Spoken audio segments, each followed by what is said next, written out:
Pak Deden punya 2.000 suara di desa A misalkan. Coba kali sekian itu percaya. Itulah yang unik di kita. Ya memang tidak selamanya juga harus berpikiran secara pragmatis. Betul. Betul. Tapi mereka juga dengan ada sentuhan kita dekat, Betul. terbuka. Saya kira mereka juga welcome.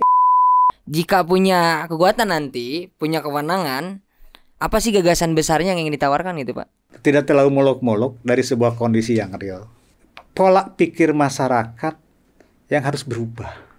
Oke. Sehingga kualiti masyarakat kita, masyarakat Kabupaten Garut itu menjadi terangkat. Mindset berarti Pak. Ya betul. Karena Kang Deden ini merupakan, kalau saya bilangnya adalah ahli di bidang transportasi gitu Kang. Sebentar lagi Garut akan menyambut tol Getaci. Kabarnya ada 2 gate tol yang akan ada di Garut. Siap nggak sih Pak sebetulnya Garut menyambut 2 gerbang tol itu? Kalau dilihat dari landscape-nya, memang agak mengkhawatirkan menciptakan sebuah kondisi yang crowded.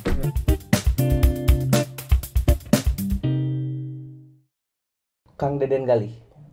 Kang Deden Gali ya. Sehat Pak. Alhamdulillah. Sawalana. Saya Kang. Kemarin kita pertama kali ketemu tadi Pan Festival Bakso Aci. Oke. Oh siap betul. Jadi sebetulnya ini Pak, saya itu supir tembak Pak, mau dina angkot Pak itu. Karena host yang satunya lagi senior kita itu sedang berbahagia karena kemarin kan baru beres menyelenggarakan event Festival Bakso Aci gitu Pak. Kebetulan Lihat dulu beliau. Betul, kebetulan Ya. Kang Deden ini hadir. Itu? Kang Dani. Oh, Dani, Kang Dani, ya. Om Dan itu Pak biasa di sana. Tanggapannya sedikit Pak terkait festival yang kemarin gimana Pak? Bagus itu, luar biasa. Jadi justru itu jadi apa ya, semacam bisa menjadi sebuah ikon kota Garut, Kabupaten Garut. Jadi itu juga bisa memberikan sebuah ruang motivasi bagi mereka, masyarakat kita yang bergerak di bidang kuliner. Bikin kuliner ya Pak. Ya, nah tinggal bagaimana menerjemahkan dari produk-produk ini nih, penggagas dan praktisi dalam bidang kuliner ini untuk bisa memodifikasi atau packagingnya dan lain sebagainya. Betul Mungkin Pak. itu. Apalagi ini bakso aci gitu kan. Betul. Asli Garut ya. Dari bahasa-bahasanya udah cocok nih jadi bupati itu ya. Tapi sebelum kita jauh membedah ini Kang terkait pencalonan bla bla bla gitu, kita mulai dari pertanyaan yang sederhana dulu sebetulnya. Siap. Pertanyaannya adalah siapa sih sebetulnya seorang Deden Gali gitu. Bisa diceritakan mungkin dari background story Akang seperti apa, keluarga seperti apa dan lain-lain. Mangga Kang. Jadi sebenarnya saya asli itu dari Limbangan. Siap. Untuk lahir. Oke. 6 September 68. Dan saya lahir dari ibu seorang profesinya guru SD. Ya. Tenaga pendidik ya Pak. Iya. Nah, kalaupun Bapak profesinya itu adalah memang dulu kerja di Mayasari Group. Oke. Ya. Dan akhirnya saya bekerja juga di lingkungan Mayasari Group, yaitu Prima Jasa. Dan pengajar juga. Dua-duanya Betul. ada dari Bapak itu kan. Betul. Nah, akhirnya saya pun memiliki profesi tambahan, katakanlah side profesi. Oke. Ya, satu trainer awalnya di bidang sumber daya manusia. Oke. Kemudian juga ada side job di bidang lawyer, kepengacaraan, sampai kita punya kantor hukum dengan teman. Oke. Nah, sampai juga kita ada sedikit-sedikit bisnis. Oke. Ya, tapi yang menjalankan ya istrilah di rumah gitu. Berarti dulu sekolah SD SMP di mana Pak? Di Garut. SD di Garut, ya di Limbangan. Kalau SMP, SMA di Bandung. Yang menarik dari cerita sekolah Kang, seorang Kang Deden kecil teh dulu seperti apa Kang? ini kita bukan dikit lah. Buka. Pelan-pelan lah. Pelan-pelan. Kalau kata orang tua dulu itu, tahu gak rehe? Oh iya. Rehe itu apa sih? Gimana ya? Jelasinnya susah itu ya. Rehe itu bandel-bandel gimana gitu ya. Siap. Kalau lagi kecil itu rehe bandel-bandel gimana. Tapi bandel yang memang sampai SMP tentu berubah, SMA juga agak sedikit berubah, ya. Tapi ada berubahnya yang agak kurang baik dalam belajar. Ada sok sering bolos. Dan itu rankingnya bagus waktu SMA, ya. Ranking ketiga terakhir. Tapi kan biasanya teman-teman orang kayak pan sok aya nggak cerita kayak gitu. Ketika orang flashback deui ka SMP SD gitu kan. Justru rata-rata nu sukses nu barangor kan. Ada istilah gitu. Karena mungkin gitu nya. Jelema-jelema nu bangor mah dari kecil teh udah mereka teh sudah siap dilatih untuk memperkirakan konsekuensi gitu. Betul. Saya begitu keluar SD itu sudah tidak mau dengan ibu bapak. SD keluar SD. Makanya langsung SMP ke Bandung. Ya. Ikut dengan siapa tuh, Pak? Bukan ikut dengan tante, tapi ikut di saudara, ya semacam kos lah gitu. Oke. Ini bandalnya Pak Palid berarti, Pak? Tapi rehenya hilang. Rehenya hilang. Pada posisi itu karena nggak dekat dengan orang tua, nggak dekat dengan ibu bapak itu, kita jadi disinilah karakter terbentuk. Positif apa? Jadi kita belajar untuk menata diri itu ada waktu di SMP. Ada pembekalan gitu. Kurang duit, tementa kolot. Kita berusaha untuk struggle ya, Pak. Struggle nahan sampai SMA. Kurang uang, minta ke orang tua, malu. Ya, akhirnya saya puasa terpaksa. Jadi puasa terpaksa gitu. Tapi untuk mensiasati uang saku itu jangan sampai kegrogoti dalam satu bulan. Nah, akhirnya itu terbentuk karakter kemandirian. Ketidakketergantungan sama orang.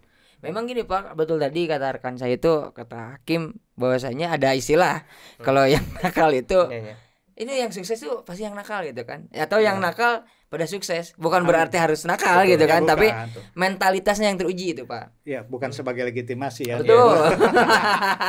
Tapi, Pak, setelah SMA kemudian lanjut kuliah di mana tuh, Pak? Di Jakarta. Di Jakarta. Langsung berangkat tuh ke Jakarta. Langsung ke Jakarta. Oke, ambil jurusan Hukum. Hukum. Ini bingung juga nih. Ini cuma hukum apa, Pak? Perdata gitu. Kalau dulu kan ada jurusannya perdata. Kalau sekarang kan berbeda ya. Yang setelah lulus kuliah menjadi berprofesi sebagai pengacara itu? Tidak. Itu pada saat kepengacaraan itu pada saat saya kerja di perusahaan Prima Jasa. Nah, kalau pada saat itu kita kerja dulu di perusahaan setelah lulus kuliah gitu. Jadi di perusahaan di Tangerang sama di lingkup Mayasari Group. Nah, dari situ pindah dulu ke Bandung. Ke pabrik. Nah, dari pabrik baru masuk lagi ke anak perusahaan Mayasari Group yaitu Prima Jasa. Makanya sekarang Akang teh terkenal justru sebagai Deden Prima Jasa. Betul. Inilah Deden Prima Jasa yang sebenarnya kan kalau apa? Adik-adik kan dengarnya Pak Deden yang mana gitu. Betul. Nah, saya lah gitu yang di Prima Jasa. Oke, Pak. Tadi kan dia ya anak perusahaannya Mayasari Group ini Prima Jasa. Tapi sebelumnya apa tuh, Pak? Di bagian apa tuh, Pak? Kan sekarang kalau di Prima Jasa jelas ya. Awal kita di HRD ya, di perusahaan Maya Kencana dulu di Tangerang. Nah, ditarik lagi ke Prima Jasa itu dari nol. Dari nol. Iya, dari nol itu saya tidak menjabat sebagai kepala atau kepala unit, tapi sebagai staf dulu. Staf dulu. Karena dari nol lagi. Kalau dulu waktu di Maya Kencana itu sebagai setingkat manajer HRD atau di pabrik itu setingkat manajer HRD. Nah, ketika masuk ke Prima Jasa kita masuk sebagai staf. Dibalik. Tapi mau, Bapak ya? Karena kan kita berpikir harus ada lompatan. Kalau di sini terus saya nggak adakan lompatan. Itu udah mempercasting ya, Pak? Ya, harus forecastingnya harus seperti itu. Nah, yang jadi menarik gini, Kang. Berarti bisa dikatakan mungkin hampir separuh hidup Akang itu dihabiskan di profesi transportasi gitu. Betul. Selain memang tadi background story-nya Bapak Akang bekerja juga di transportasi, apa sih sebetulnya makna transportasi umum untuk Akang? Gini, saya belajar dari owner Prima Jasa. Minimal kalau kita punya bergelut di bidang transportasi itu minimal membantu orang. Oke. Ketika orang mau ke Jakarta, ke Bandung, ke mana, supaya tingkat kesulitan untuk fasilitas pemerintah, misalnya pemerintah belum ada kegiatan tentang transportasi, swasta kan bisa masuk. Jadi swasta itulah yang memberikan layanan kepada masyarakat, misalnya khususnya Kabupaten Garut. Maka disitulah letaknya bahwa ada nilai-nilai positifnya.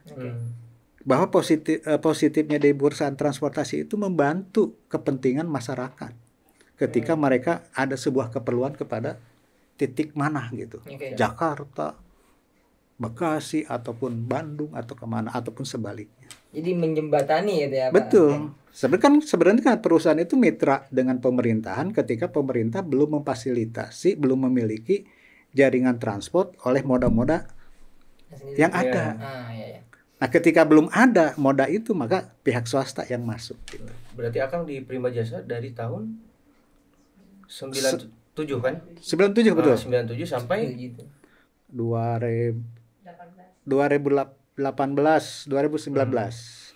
Yang jadi menarik pan dari Prima Jasa tuh, saya kan lamun misalkan dari Garut ke Bandung biasalah ya kan riweuh gitu kan. Nah, aku nepi ka eta Pak Cina nepi kan kadinya ka Cileunyi gitu kan. Iya betul. Nah, memang terlihat Prima Jasa ini salah satu perusahaan moda transportasi yang meningkatkan pelayanan Kak. Betul. Mulai pernah cerita dengan si Ayuda. Ayuda. Jadi kan ceritanya kalau misalkan supir ketahuan aja Kang buka kancing gitu kan. Betul. Itu kalau nggak salah didenda ya Kang. Iya. Apa sih Kang? Itu berarti kan salah satu yang berperannya di dalam Akang kan yang membentuk rule seperti itu gitu. Ya. Apa sih yang ingin ditekankan sebetulnya Kang? Ya gini. Konotasi angkutan bus dulu itu kan kurang bagus. Ya. Dan sangat jelek. Mulai dari tarif, perilaku, outbus, mungkin sistem layanan, RTT-nya kalau di ilmu transportasi ada round trip time ya. RTT kita menghitung pelayanan bis dalam satu rute tertentu dengan kekuatan armada berapa. Itu kan harus terukur. Nah, Prima Jasa ini memberikan sebuah pola layanan yang berbeda dengan PO-PO yang lain. Ada penumpang atau tidak ada penumpang, itu kita layani mereka untuk berangkat walaupun itu satu penumpang. Asal jangan setengah penumpang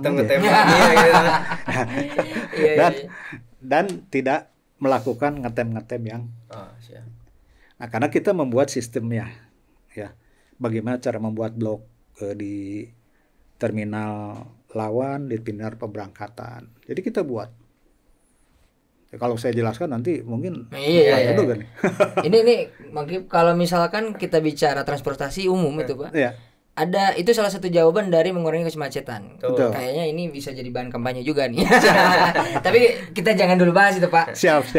20 tahun berarti kan 20 tahun di transportasi betul. Kemudian di tahun 2019 Pan memulailah seorang Deden Gali. Sebelum di sana. Gimana? Beliau juga menjadi dosen juga. Betul. Itu cerita betul. singkat Kang menjadi dosen itu gimana? Ceritanya ini nggak melamar sebenarnya. Cuman ada teman minta bantuan untuk mengajar di perguruan tinggi, salah satu perguruan tinggi transportasi di Jakarta, Trisakti ya saya sebutkan saja, STMT dulu. Saya mencoba. Nggak apa-apa, kita coba aja. Ternyata pihak STMT menerima kita. Padahal kita sebenarnya tidak memiliki background pendidik pengajar ya. Katakan motivasinya ajakan aja Pak atau misalnya ajakan teman. Ajakan teman pada saat itu satu profesi dia transportasi karena dia yang lebih dulu. Nah kebetulan katakanlah mata kuliahnya beririsan dengan apa yang saya kerjakan pada saat itu. Akhirnya kita terima. Ya awalnya mengalami hambatan seperti umumnya orang yang pertama. Kesini Enjoy aja. Ya tinggal kita kombinasi aja antara praktikal dengan teoritik. Ya, tapi konsep dan metodenya kita bangun dulu praktikal. Jadi kebalik berarti ya Pak? Enggak, saya nggak membangun dari sisi teori ya. Baru di ujung kita pakai bahwa ini teori ini, praktikal ini adalah ini. Coba kombinasikan dengan teorinya. Kayaknya itu lebih mudah juga dicernanya. Betul. Gitu. Yang akhirnya kita pun memberikan semacam challenge kepada mahasiswa itu tidak perlu terstigma gaya-gaya baheula gitu loh. Kudu ngapalkeun. Kudu ya.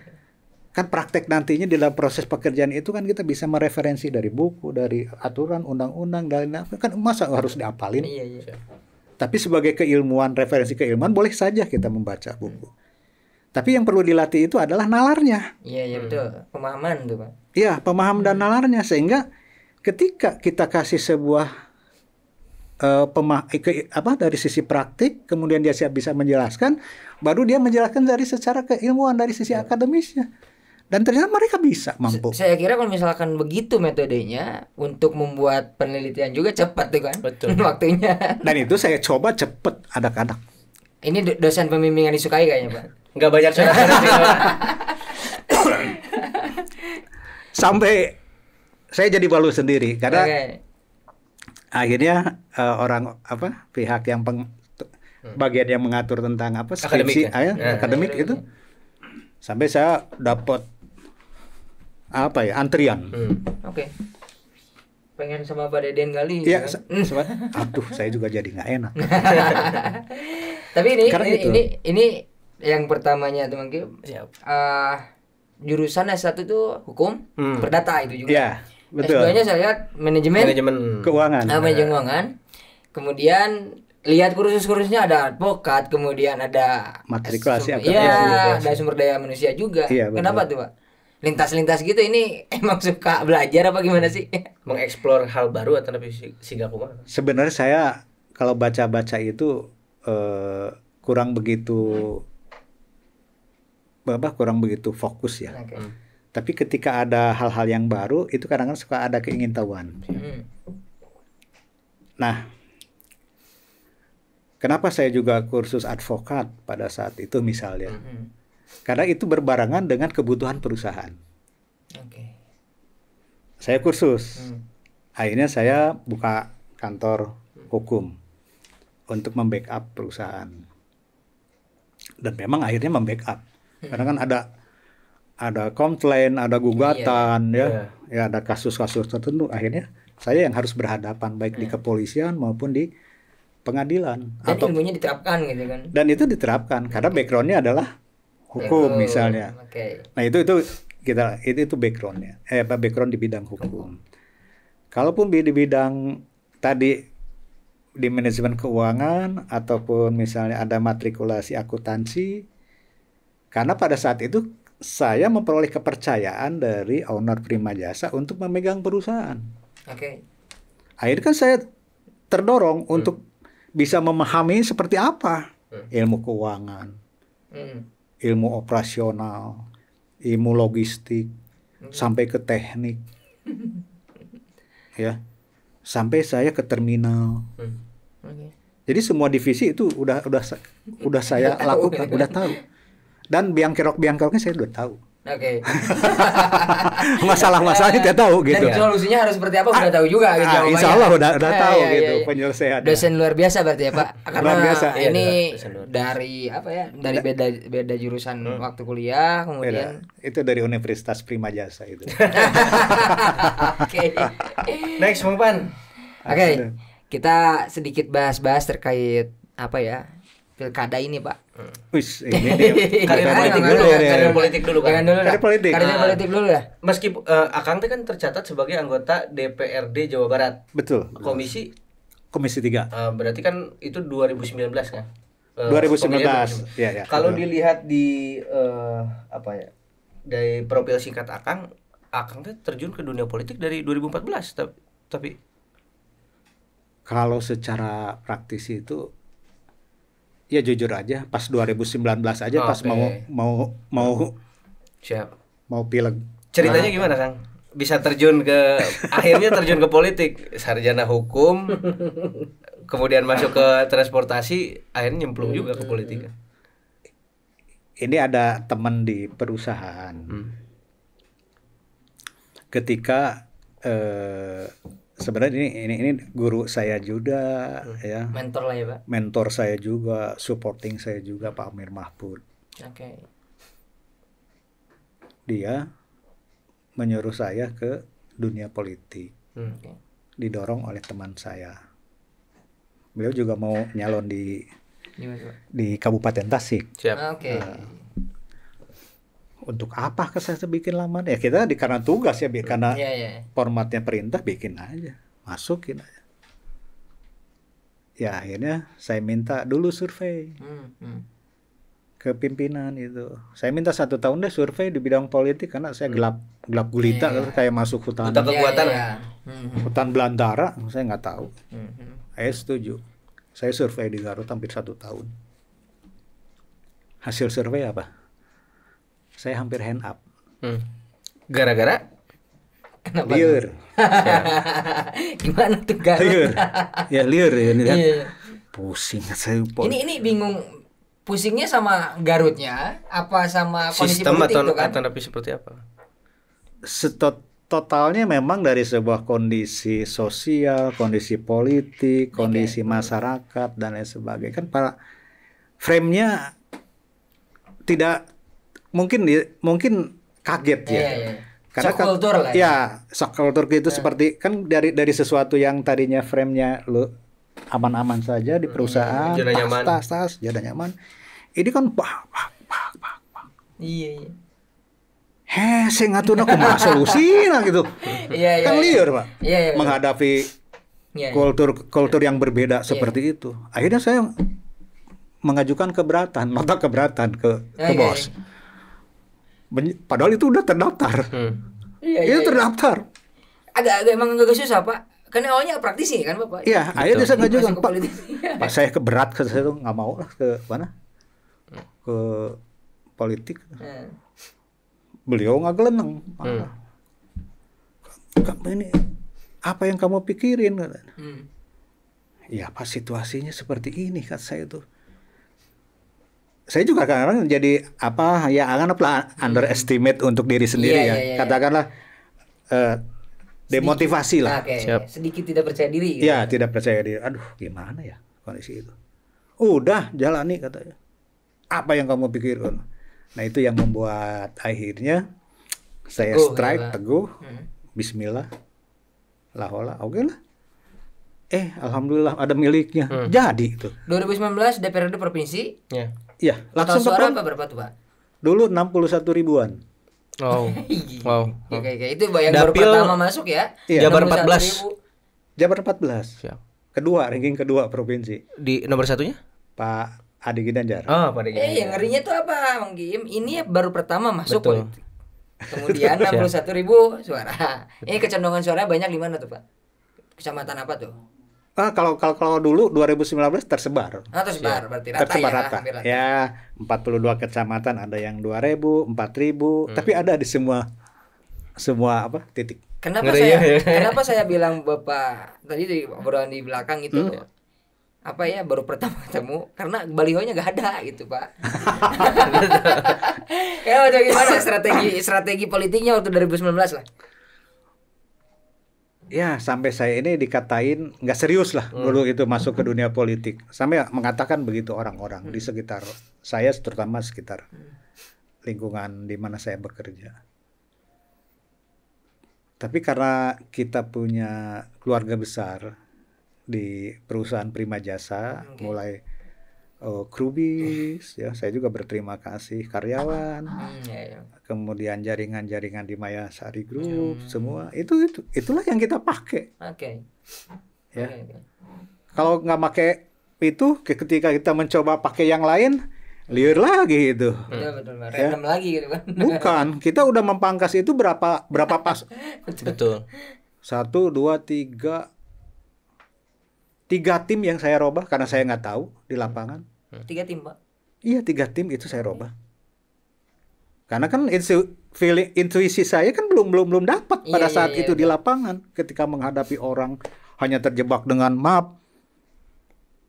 Ada misal, Pak Deden nih angka saya punya 2.000, 3.000. Iya. Abdi gak ada Ah, sakit klasik Pak. nih. Klasik nih teman-teman. Bener Pak. Kan jebol. Iya. Jebol. Dan tidak efektif. Pak Dan Deden. sangat tidak efektif. Misalkan Pak Deden saya punya ada klaim sepihak gitu Pan. Pak Deden ada pihak punya 2.000 suara di desa A misalkan. Coba kali sekian itu percaya. Padahal usung Iya. dia makanan itu. Iya. Kang Haji, Manawi gitu kan. Itulah yang unik di kita. Di daerah kita yang memang harus hati-hati. Betul. Tapi itu hanya pada titik di mana harus hati-hati di dapil mana. Tapi dapil yang lain ada kecenderungan loyal. Oke. Titik-titik mana yang ada loyal itu ada. Bisa ditendain tuh kan. Ya ada yang ini. loyal. Ya memang tidak selamanya juga harus berpikiran secara pragmatis. Betul. Betul. Kak. Tapi mereka juga dengan ada sentuhan kita dekat, Betul. terbuka. Saya kira mereka juga Saya feel-nya dapat gitu, rasanya dapat gitu, Pak. Saya kira begitu. Dan selama berarti bertugas di Komisi 3 lah. Komisi 3 Komisi 3 itu membawahi apa aja, Bang? membidangi mitra kerjanya dengan badan usaha milik daerah provinsi. KPMD. Kemudian kita dengan pendapatan daerah Samsat P3DW Iya. yang pajak kendaraan bermotor. Komisi Terus 3 itu. apa lagi, Iya, Pak? itu aja. Oke. Ini nggak asing lagi nih berarti ya. Itu mitra kerja kita di Iya. situ. Ya mitra kerjanya perusahaan gitu kan. Iya, sesuai Kemudian background. pendapatan, Sesuai iya. backgroundnya kan kita dari perusahaan. Kalau itu Pak, kalau misalkan pembagian itu, ya ini sedikit bahas juga Pak. Kalau misalkan katakanlah ada 50 kursi yang didapat di DPRD provinsi, ada beberapa komisi, itu pembagiannya sesuai background apa gimana tuh Pak? Ada yang background, ada berdasarkan mungkin karena iya. incumbent dulu. Iya. Background pengalaman sudah ini ya. Nah, karena kebetulan saya ini backgroundnya dulu di perusahaan, akhirnya dimasukkan di Komisi 3 karena yang bersentuhan dengan badan usaha milik daerah. Oke. Jadi backgroundnya seperti itu. Oke. Berarti udah hampir mau purna tugas berarti kan sebagai Ya, tanggal anggota 31 DPRD. Agustus beres. Selama 5 tahun menjabat, Kang. Kesannya seperti apa sih, Kang? Diminum, Menjadi anggota Siap. Bismillah. DPRD, menjadi seorang anggota dewan gitu. Tampil ya. Justru pertama kita jadi punya apa ya? Ilmu baru, pengalaman baru, suasananya, konstelasi hubungan dengan dalam dunia politik itu seperti apa? Nah, justru itu pemberatannya ada 3 poin di situ. Oke. Jadi nambah Sempat nerima demonstrasi Pak? sempat. Gimana tuh Pak? Ini kan kalau misalkan kita tahu orang sobat-sobat Geo juga tahu lah. Kalau misalkan mahasiswa Trisakti itu kampus perjuangan. Ini kan Bapak biasa di sana, tuh kan. Kemudian ini sekarang masuk nih ke ruang-ruang itu di demo juga. Ya kalau demonstrasi kan kalau di dewan itu tidak terlalu banyak gitu. Kadang-kadang ya 1-2 kali. Oke. Ya. Tapi demo-demo di perusahaan juga sering ya, misalnya menyelesaikan kasus-kasus dengan perusahaan dengan itu sering terjadi. Handing komplainnya jadi udah terbentuk. Udah terbentuk dari sana, termasuk dengan kan lebih konflik, lebih ya mungkin kalau demo-demo di itu kelihatan benar besar, masalahnya besar kalau yang umum gitu ya. Tapi kan sudah ada proses penyelesaiannya seperti apa. Betul. Tergantung dari materi yang seperti apa. Nanti kita arahkannya kemana gitu. Ya karena kan nanti kalaupun ada poin apa yang mereka tawarkan kenapa mereka berdemonstrasi. Sehingga kita alurnya bisa memahaminya ke sana. Ya tetap ada 2 arah gitu ya. Iya, komunikasinya harus ada. Tentunya kan mereka dikasih dulu kesempatan ya. Dari 5 tahun itu kebanyakan apa Pak? Yang bersentuhan langsung apa Pak? Demonstrasinya isu apa, pendapatankah? Kalau dulu mah tentang apa itu undang-undang yang RUU ya cipta kerja dulu, tentu masalah perburuan itu lebih condongnya banyak ya di sana. pengalaman komplit Bang Pan. Anggota dewan pernah, di perusahaan pernah, hukum masuk, transportasi masuk. Tibalah masuk. betul. Tibalah 2024 ini Kang. Apa nih yang maksudnya ini apa nih? Iya, Pertanyaan Jadi gimana Pan? Ini kan sudah bertebaran kabar, meskipun Pak Deden kali ini tidak bertebaran baliho. Serius Pak. Betul. Kak, ini jangan serius. meninabobokan saya nih. Saya Ini nggak nggak biasa nih. serius ini Pak. Meskipun tidak bertebaran baliho, tapi bertebaran isu kemudian muncul di media sosial. Betul. Bahwa Pak Deden Gali dari penerima jasa gitu kan ingin akan mencalonkan diri pilkada sebagai calon bupati gitu kan, Amin. melalui Kader kader Gerindra juga. Siap. Awalnya apa Kang? Kok tiba-tiba gitu? Kan biasanya ketika masuk jadi anggota dewan, 2 periode lah gitu kan, atau napi kumaha, Akang langsung menyatakan diri. Gini, ini ada cerita yang menurut saya nih aneh dan menarik gitu ya. Siap. Ketika saya jadi anggota dewan tahun 2019, baru dilantik sekitar 4 bulan lah, kan bulan September itu dilantik. Saya dipanggil bulan Januari itu di 2020. Oke. Saya ditanya sama pemilik itu, Iya. Den, kudu siap maju di pilkada. Duh, saya belum tahu, kata saya di kedewanan sendiri. Oke. Ini apa nggak terlalu prematur? Saya jawabnya tahun berapa itu? 2020. Dia nanya lagi 2021. Dia nanya lagi 2022. Bentar Pak, saya potong dulu. Dengan banyaknya yang memang belum berpengalaman di dunia politik, Bapak bilang ketika Bapak di DPRD provinsi masih bilang prematur gitu Pak. Iya. Tapi yang lain kan enjoy aja kan, maju aja gitu kan Pak, aman. Justru itu yang saya nggak bisa. Oke. Saya nggak bisa seperti itu. Karena ketika dikasih kesempatan oleh seseorang, katakan itu kepercayaan ataupun amanah, ini kan harus dibalik dulu ke kitanya. Nah iya. Yep. Betul. Satu, mampu, resiko, dari sisi keilmuan, dari sisi relasinya seperti apa. Nah tentu kan itu harus saya pikirkan. Nah baru setelah itu saya nanya motivasi beliau. Saya kan nggak bisa menerima begitu saja, jujur aja. Oke. Maupun kedewanan maupun pilkada. Saya nanya dulu. Bapak misal dulu sebelum di politik saja, sebelum di kedewanan, saya nanya dulu ke beliau. Apa-apaan sih Pak? Saya disuruh ke politik di Garut. Malah balik begini. Ayo didinya orang Garut lain. Kan didinya orang Garut tuh di perusahaan orang. Ya tujuan anak naon Bapak. So sempat ada diskusi gitu kan Pak? Iya tujuan anak naon.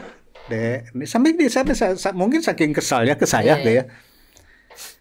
Saya ingin membantu ke daerah situ Kabupaten Garut. Dengan cara apa? Kalau dengan cara perusahaan ngasih CSR itu kan terbatas.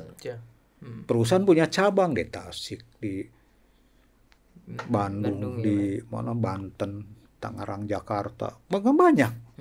Kira-kira gimana? Tiap tahun mau aja secuil. Apa salahnya saya memberikan sarana membantu di bidang politik ke Kabupaten Garut dengan Anda masuk di dunia politik, di kedewanan. Saya baru sadar bahwa setelah saya masuk di kedewanan itu, ternyata kan ada melekat yang namanya bantuan keuangan dari provinsi melalui Dewan Banku. Iya. Besarnya bisa 5, bisa 10 atau berapa ya, sesuai kondisi keuangan. Jadi itulah uang itu yang diserahkan ke Kabupaten Garut untuk kepentingan infrastruktur. Memang lebih apa ya? Lebih luas ya Pak kalau misalkan. Betul. Gitu, ya, betul. Saya baru sadar di situ. Oh ternyata itu tujuannya. Akhirnya secara pribadi juga alasannya apa Kang? Menerima dalam tanda kutip pinangan gitu untuk maju gitu di Pilbub Garut ini. Ya sama, pada prinsipnya sama juga seperti proses yang tadi. Bahkan ada cerita khusus sebelum ke pilkada ini, ngapain saya misalnya ngajuin di pileg kata saya itu. Karena kalau memang arahnya nanti di pilkada. Pilkada di Pilgub ya, Pak. Iya, akhirnya saya ngomong pilkada siap itu saya sudah siapkan sebenarnya dari tahun 2022. Oke. Masuk ke pilkada itu. Berarti udah memang udah ada planning. Nih. Oh, legislatif udah nih. Ya, tinggal pilkada nih eksekutif. Tinggal ya, pilkada. Pak. Ini ngomong-ngomong Pak, support istri gimana Pak? Alhamdulillah ada dorongan. Makanya kemanapun saya pergi, disitulah pengawal khusus saya ada, yaitu istri saya. Di balik laki-laki hebat apa Mang? Terdapat wanita yang di balik laki-laki. Di balik laki-laki yang kuat terdapat wanita yang hebat. Nah, Pak, kebetulan dari kita bertiga ini tuh cuman beliau nih yang belum menikah, Pak. Kasih undangan tinggal undangannya ini saya. Aman-aman lah Pak 25 ini Pak. Bapak dulu berapa tuh Pak? Saya dulu 23 tahun. Oke, enggak telat kan Pak, saya 25 ini belum. Saya kecepatan. Daripada aku batur sih Itu yang betul. Siap. Pak, balik lagi ke pilkada tadi Pak. Kita challenge Bang Pan. Karena Kang Deden ini merupakan, kalau saya bilangnya adalah ahli di bidang transportasi gitu kan. Sebentar lagi Garut akan menyambut tol Getaci. Kabarnya ada 2 gate tol yang akan ada di Garut. Cek percenahan Bang Pan. Hiji di Banjuresmi, yang satu di Cimaragas, Pak. Iya. Nah, pertanyaannya adalah siap nggak sih Pak sebetulnya Garut menyambut 2 gerbang tol itu? Karena kan gini, untuk menyambut gerbang tol itu tidak hanya fasilitas tolnya saja yang sampai gitu, tapi kan fasilitas pendukungnya. Maksud saya gini, pernah ada kejadian di Jawa kalau nggak salah, ketika musim Lebaran, kredit stuck di pintu exit tol. Kalau dilihat dari sudut pandang itu gimana sih Pak sebetulnya? Siap tidak Garut? Ya, saya melihat dulu dari tata kota yang ada di Garut. Jadi landscape-nya itu seperti apa gitu. Kalau dilihat dari landscape-nya memang agak mengkhawatirkan menciptakan sebuah kondisi yang kredit. Siap. Ya, kalau dilihat dari sisi landscape tata kota gitu. Karena kalau keluar di Banjuresmi berarti nanti ada titik tujuan yang misalnya Darajat, Cipanas, mana lagi? Ke arah Kamojang ataupun mana Papandayan dan lain sebagainya. Berarti proses distribusi kendaraan itu kan lebih cepat ketika ada jalan tol. Maka tingkat penumpukan bottleneck itu semakin tinggi pada posisi-posisi daerah wisata. Maka yang terjadi jam itu akan terjadi di titik-titik seperti apa? Di mana ini nih? Daerah yang mau ke Kamojang. Ya, mungkin ke Darajat, Tarogong. Maka disitulah yang akan terjadi. Ini analisa kasar saya. Karena kan pasti kalau dengan hitungan kecepatan rata-rata kendaraan nggak akan terukur berapa akan terjadi penumpukan di gerbang tol, terutama Sabtu Minggu. Betul, weekend itu kan. Iya. Jumat aja kita udah di jalan. Nah, cuman mungkin barangkali ada efeknya juga ketika tol itu dibangun. Seperti kasus tol di jalan Jakarta Bandung dulu. Nah, karena efek dominannya usaha-usaha di jalan-jalan tol Cianjur, di arteri itu jadi mati. Nah, ini tentunya harus disiasati dari pemerintah seperti apa ya, sehingga jalan tol itu juga jangan mematikan nafkah usaha mereka. Ya, tentunya di sana cari area-area yang bisa dibuat untuk menampung tempat cari nafkah mereka. Kabupaten harus menghadirkan itu. Nih Pak, kalau misalkan kita bicara Bapak sekarang katakanlah diberi rekomendasi ini jadi itu kan kita maju di pilkada gitu kan. Nah, if you have the power gitu Pak, jika punya kekuatan nanti, punya kewenangan, apa sih gagasan besarnya yang ingin ditawarkan gitu Pak? Waduh, deh. Ini agak serius ini Pak, agak serius nih. Serius ya. Ya, kita lihat tidak terlalu muluk-muluk dari sebuah kondisi yang real. Permasalahan Garut yang sekarang itu sebenarnya apa misalnya? Apakah di infrastruktur, struktur, atau mindset masyarakat, atau masalah daya beli? Ya, kalau bahasa-bahasa pemerintah yang formalistik itu kan masalah IPM, stunting, kemiskinan, semua seperti itu. Justru semua akar masalahnya itu adalah bagaimana menciptakan pola pikir masyarakat yang harus berubah. Ya, dengan berubahnya cara berpikir masyarakat itu akhirnya masyarakat jadi cerdas, masyarakat menjadi mandiri, masyarakat menjadi sejahtera, masyarakat menjadi sehat, sehingga kualiti masyarakat kita, masyarakat Kabupaten Garut itu menjadi terangkat. Mindset berarti Pak. Ya betul. Itu kan harus dirubah mindset. Kemandirian masyarakat kabupaten itu harus seperti apa? Padahal itu bunga-bunganya, kembang-kembangnya kemandirian Kabupaten Garut itu kurang sunah menyampak di.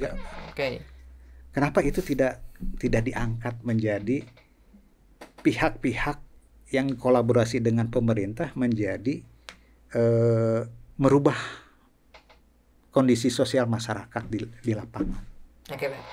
Nah, itu. Saya kemarin baru beres juga. Ini senior saya Pak di kampus. Ini beres juga. Saya kemarin nyusul bulan Mei baru diwisuda Pak. Amin. Nah, saya kemarin belajar teori sistem gitu ya Pak. Sedikit. Ya kita bicara sama dosen nih. Ada kalanya kita harus berpikir ke mencari sebab paling dalam gitu kan Pak, dan kemudian solusinya. Tadi kalau misalkan kita biasanya normatifnya kita ini permasalahan Garut apa, stuntingnya rendah, stuntingnya tinggi, kemudian IPM-nya rendah gitu kan, tapi itu bukan akar. Tadi sebutkan Bapak akarnya, mindset harus dirubah gitu kan. Saya ingin menggali lagi sedikit dalam tuh, solusinya seperti apa tuh Pak, treatmentnya seperti apa gitu kan. Ya kita ada ini kita ini kan banyak dari sisi kedinasan OPD di setiap kota kabupaten kan ada. Lengkap ya. Lengkap banget. Dan sangat lengkap. Tinggal masalah kejelasan dari kelengkapan yang kita miliki, misalnya bidang pendidikan. Apakah karena terjebak misalnya dari sisi formalitas tok saja keseharian misalnya. Bisa gak membangun pendidikan atau mindset yang ada di dalam masyarakat yang memang tidak mengenyam pendidikan di sekitar lokasi itu. Di situ ada desa, di situ ada camat, ada pihak-pihak yang mungkin kerjasama dengan pemerintah daerah terhadap sosialisasi. Ya kita kedepankan hal-hal yang seperti itu. Sekolah itu juga kan tidak melulu menjamin bahwa kualitas yang diharapkan itu adalah harus flat, simetris gitu. Ya, itu kan harus juga realita di lapangan, kualitas masyarakat kita itu seperti apa. Sok ayeuna terjun misalnya. Adik-adik mahasiswa, tolong jangan di kampus itu. Tolong dong ke gang-gang, ke pelosok-pelosok. Gimana cara berpikir sudut pandang masyarakat kita? Kan terlalu sederhana. Bangun untuk merekayasa perubahan pada diri mereka. Kan itu butuh apa? Butuh pembelajaran, pendidikan baik secara formal maupun informal. Ya, saya pun mensiasati di perusahaan dulu butuh 4 tahun sampai 5 tahun ketika mau memberikan sebuah frame yang sama ketika perusahaan itu ingin maju. Itu perusahaan. Apalagi kondisi di luar lembaga perusahaan model seperti itu. Nah, tinggal pendekatan jangan terlalu formalistik. Terjunlah sebagai pimpinan daerah, misalnya pimpinan dari setingkat kepala desa, camat, OPD yang berhubungan dengan layanan publik. Coba komunikasi dengan masyarakat. Apalagi ini kebanyakan sekarang anak-anak muda gitu kan Pak. Nah, apalagi cara berpikir anak muda ini kan udah lompatannya kan luar biasa. Sedikit Pak, Kang, terkait anak muda, apa sih gagasan apa yang Akang tawarkan untuk teman-teman kita ini? Ya, kita harus mengadopsi alam pikiran anak muda, generasi Z ini. Alam pikirannya kemana? Nggak bisa gitu, memberi pemahaman yang berbeda dengan anak muda. Pemahaman satu pihak ya Pak. Ya, artinya mereka arahnya kemana gitu. Inginnya, kalau misalnya mereka memang berkecimpung lebih senang misalnya di dalam dunia IT, media, dan lain sebagainya misalnya. Kan media juga bisa menjadi alat kemandirian misal anak muda. Ya. Kemarin kita berbicara dengan siapa ya itu? Bagus sekali, menarik gitu. Ada konflik. Bukan konflik dengan pemerintah ya. Mungkin di internalnya juga ada konflik di keluarga. Naon sih didinya misalnya digawe teh di nukieu. Iya benar Pak. Ya. Ya ada baiknya dan ada tidak baiknya. Betul. Tapi kan persepsi orang tua kan harus ada baiknya. Betul. Tapi kadang-kadang juga persepsi baik orang tua jangan juga dipersepsikan tidak baik oleh anaknya. Betul. Jadi sehingga dia salah gitu. Fasilitas yang ada misalnya dengan laptop, dengan IT, pokoknya perlambatan IT seperti kan dibuat kecerdasan mereka untuk belajar. Di bisnis bisa. Buat konten bisa. Buat apa kayak gitu. Anak yang di dunia bisnis itu kan sekarang udah bisa tinggal ngambil dropshipper. Ngambil kapan kita bisa dapat bonus atau Nah, seperti itu bisa. Kenapa itu kita menjadi sebuah kemandirian yang kita arahkan dari sisi generasi Z ini. Harus sedikit berbagi juga Kim, karena tadi dibilang pada dan kali ini ada beberapa usaha gitu kan Pak. Saya itu ingin ketika karena usaha itu bentuk dari kemandirian gitu kan. Saya kayaknya enak kan lihat teman-teman seusia saya, Sunia Hakim, kemudian yang lainnya di rentan generasi Z gitu kan Pak. Siap. Lifestyle-nya apa? Usaha kan Pak. Ada gak tips-tipsnya Pak? Ketika kita membangun semangat dalam usaha, kadang-kadang itu mentalitas tuh rasa banget Pak. Ya kadang-kadang pengalaman drop itu harus ada pada diri kita. Karena di sana timbul kedewasaan. Karena juga saya tidak jangan melihat Deden Gali enak banget begini gitu. Jangan dong. Nggak bisa. Siap. Ketika Anda mau belajar kepada seseorang yang sukses, jangan melihat kesuksesan orang itu secara fisik di depan mata Anda. Tapi yang di belakang itu yang harus Anda guar cek orang Sunda mah. Guar kemana? Anu jelema sukses teh. Ulah niali mobilna, ulah niali imahna, ulah niali keluarga. Perjuangannya seperti apa? Tapi perjuangannya gitu loh. Nah, minimal di situ yang harus Anda ambil.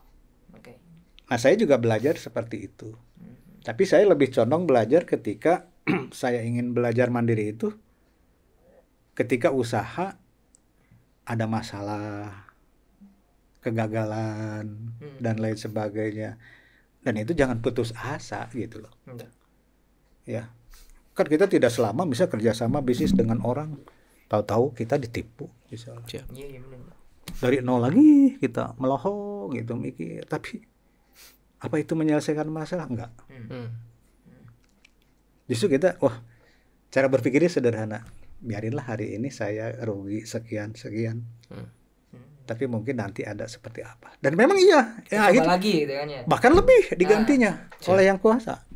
Saya rugi sekian misal, hitungannya katakan di hitungan 10 gitu levelnya, kita rugi di 5 misalnya. Mungkin itu masa lalu misal kerugiannya. Kita nggak usah dipikirin lagi. Tapi nggak tahu besok dalam kurun waktu tertentu itu bisa dilampaui. Oleh nggak tahu ya, jadi bisa seperti itu. Siap. Ini ada banyak nih. Kembali lagi kita Pak bicara lagi terkait dengan pilkada. Back to pilkada karena ini tagline-nya Garut Memilih Pak. Siap. Garut Memilih ini sengaja teman-teman Garut Update buat konten Garut Memilih ini buat ruang referensi Pak. Ketika kemarin kan kita rilis tuh di pemilu dan pileg. Betul. Ada beberapa calon lah ya Pak masuk. Kemudian kita sekarang di calon bupati atau wakilnya. Amin. Saya ingin tanya seberapa besar possibility atau peluang dari Pak Deden Gali ini di Gerindra, Pak? Karena kan gini Kang, kita selalu mendoakan yang terbaik untuk Amin, Akang. amin. Tapi kan seperti yang kita ketahui, Gerindra ini adalah salah satu partai yang lumayan banyak nih Kang, figurnya yang kabarnya berpotensi. Ada Akang, ada Ayudi, ada Kang Hasanuddin, Teh Putri, kemudian Ceng Badar, kemudian kan. Nah, seperti apa sih Kang sebenarnya? Kalau bicara optimis, ya kita harus optimis. Optimis karena saya dari posisi dari 2019. Artinya sudah memberikan kontribusi 2019 61.000. 2024 sekarang hampir 100.000, 97.681-an. Artinya di sana itulah yang saya berikan kepada partai. Nah, tentu dengan kondisi seperti itu, kalau di organisasi internal, ya mungkin saya percaya diri gitu, karena sudah memberikan sesuatu kepada partai. Karena di sana kita berjuang pileg maupun pilpres misalnya seperti itu. Dan itu memang menjadi keharusan kita untuk berjuang untuk partai. Nah, kalaupun itu misalnya bisa menjadi sebuah pertimbangan, ya alhamdulillah, ya. Nah, dan kalaupun misalnya nanti di pilkada ada kebijakan lain ataupun apa, ya saya nggak tahu karena itu DPP yang memutuskan. Cuman secara personal, ya saya sih yakin aja, Bismillah aja gitu. Dengan langkah yang ditempuh. Ya. Jika seandainya gitu kan, pahitna pada akhirnya Rekom Gerindra tidak berada di tangan Akang, akan seperti apa Kang Deden Gali? Kita ikut aja apa yang menjadi keputusan DPP. Siap. Itu kalau Gerindra kan begitu. Siap. Pacun gitu, udah. Siap. Satu komando kan? Satu komando. Ya. Tapi ini kan kita tahu juga Pak, Prima Jasa ini seperti apa gitu kan. Makanya saya tanya gitu kan, possibility-nya dengan banyaknya 7 yang daftar ya Pak. 7 Gerindra ini. Ditambah Aresa sama Kang Dudung. Sama Pak Dudung gitu. Nah, kalau komunikasi dengan calon lain gimana Pak? Di jalan baik-baik aja. Enggak maksudnya udah dibuka ruang-ruang gitu kan. Udah, lintas partai sudah, di internal juga sudah. Mungkin ada beberapa orang yang belum gitu. Mungkin nanti sesuai step-step. Tapi secara umum kita ada komunikasi. Ada keinginan masalah dengan siapa Pak? Enggak ini buka-bukaan aja Pak. Ingin berpasangan dengan siapa, Kang? Saya ikut ini aja, DPP, ya kan? flow-nya dari DPP. Kalau misalnya Koalisi Indonesia Maju, ya itulah yang menjadi poinnya. Ini di personal bukan atas nama partai, ini personal. Tapi pandangan Akang terkait seluruh calon Kang, bakal calon ya. Kalau saya hitung hampir ada lebih dari 17 orang ini Kang. Pak Helmi, Pak Sakur dan lain-lain. Pandangan Akang terkait sosok beliau-beliau ini seperti apa? Ya dengan latar belakang mereka, background mereka, ya tentunya mereka juga memiliki kans gitu loh. Ya, dan bisa menjadi nilai jual. Ya. Tinggal bagaimana masyarakat bisa memilih dan memilah. Ya. Mencari sebuah katakanlah kecerdasan mereka untuk memilih gitu loh. Kita berharap masyarakat memilih dengan nurani yang bersih lah. Secara ideal seperti itu. Tapi kalaupun misalnya secara pragmatis masyarakat inginnya seperti apa, tentu itu beda lagi cerita gitu ya. Oke.